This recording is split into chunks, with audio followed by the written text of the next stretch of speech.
ഞാനിപ്പോ ചെല്ലുന്നത് ഒരു പഴയ ഫിലിം ക്യാമറയിൽ ചെന്ന് പതിയാൻ പോകുന്ന ഒരു ചിത്രത്തിലേക്കല്ല.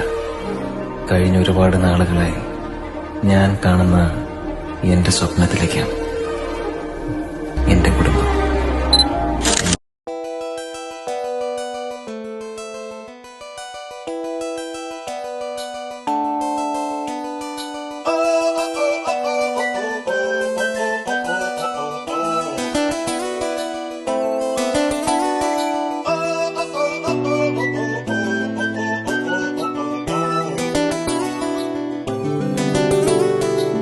കുറുമ്പത്തി ചുന്ദരി നീ ചൂളമിടാൻ പോര്, അകലിലെ പൊൻവെയിലെ താളമിടാൻ